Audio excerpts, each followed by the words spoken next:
అన్యాయం జరుగుతా ఉంది. రాష్ట్రంలో అరాచకం జరుగుతా ఉంది. చిన్న పిల్లలు కూడా గంజాయి అమ్ముతున్నారు. గంజాయి అమ్మించి నేరస్తులుగా తయారు చేస్తున్నాడని, నా వేలు పోయినా పర్వాలేదని ఢిల్లీకి వెళ్లి ఇండియా గేట్ దగ్గర వేలు కట్ చేసుకుని చూశారా తమ్ముళ్ళు అని మిమ్మల్ని అడుగుతున్నా. రేపు రాబోయే రోజుల్లో ఇలాంటి దుర్మార్గుడు ఉంటే మనందరి పని నడి రోడ్డు మీద మన తల మనమే కోసుకోవాల్సి వస్తుంది. అంత దుర్మార్గుడు ఈ రోజు రాజకీయాల్లోకి వచ్చే పరిస్థితికి వచ్చాడు.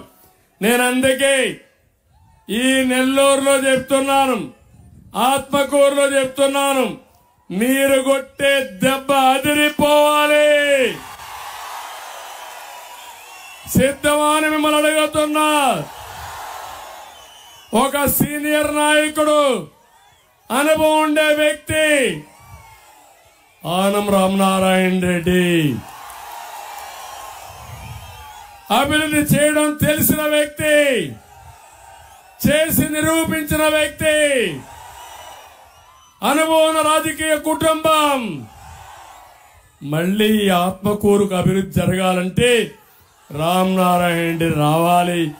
సైకిల్ గుర్తుకు అసెంబ్లీ కోటేయమని మిమ్మల్ని అందరినీ కోరుతున్నా.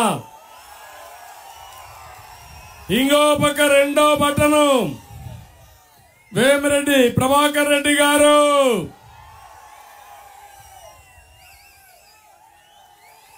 ఏం తమ్ముళ్ళు, ఆయనకి ఏమైనా రాజకీయం కావాలా, డబ్బులు కావాలా?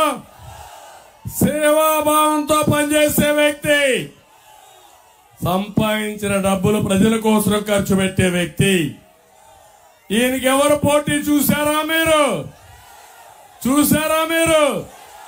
ఈయనదేమైనా పోలుకుందా అని మిమ్మల్ని అడుగుతున్నా. అలాంటి వాడు మనకు అవసరమని అడుగుతున్నా. ఎప్పుడైనా చూశారా ఈ ప్రాంతంలో ఆ వ్యక్తిని? ఏదైనా పని చేశాడా అని మిమ్మల్ని అడుగుతున్నా. అందుకే ఆలోచించండి, మంచికి ఓటేయండి, ధర్మాన్ని కాపాడండి.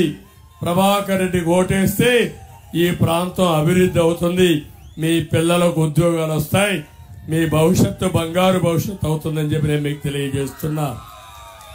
నేను ఒక విషయం అడుగుతున్నాను, పెన్నా డెల్టా ఏం తమ్ముళ్ళు, ఈ ప్రాంతంలో నీళ్లన్నీ వచ్చాయా మీకు? ఈసారి వచ్చాయని అడుగుతున్నాను. వీళ్ళుంటే వస్తుందని అడుగుతున్నా.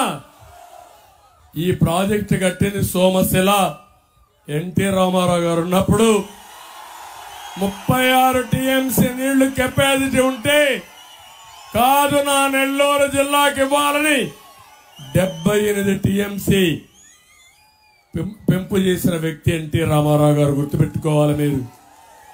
ఇంకో పక్క కందలేరు ప్రాజెక్టు కట్టి ఈ రెండు ప్రాజెక్టుల వల్ల దగ్గర దగ్గర 146 టీఎంసీ నీళ్లు ఇచ్చి పెన్నా డెల్టాని సుస్థితం చేసిన వ్యక్తి పార్టీ తెలుగుదేశం పార్టీ. అవునా కాదా ఆలోచించుకోండి.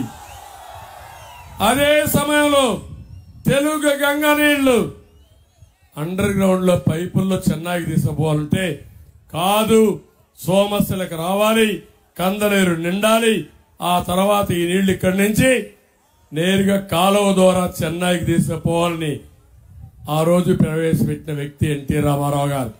దానివల్ల ఈరోజు నెల్లూరు జిల్లా బ్రహ్మాండంగా పంటలు పండుతున్నాయంటే అది ఎన్టీ రామారావు గారు చూపించిన చొరవ.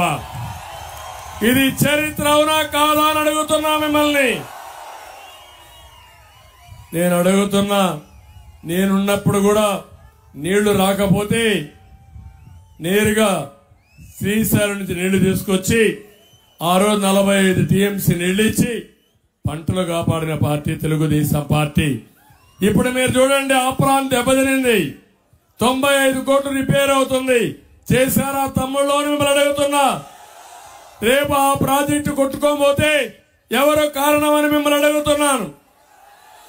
ఈ దుర్మార్గుడు కారణం అవునా కాదా? ఇంకొక పక్క ఇక్కడ మంత్రులు ఉన్నారు, ఎక్కడ గాడిదలు కాస్తున్నారో నాకైతే తెలియదు. ఎవ్వడికి ఏమీ పట్టదు.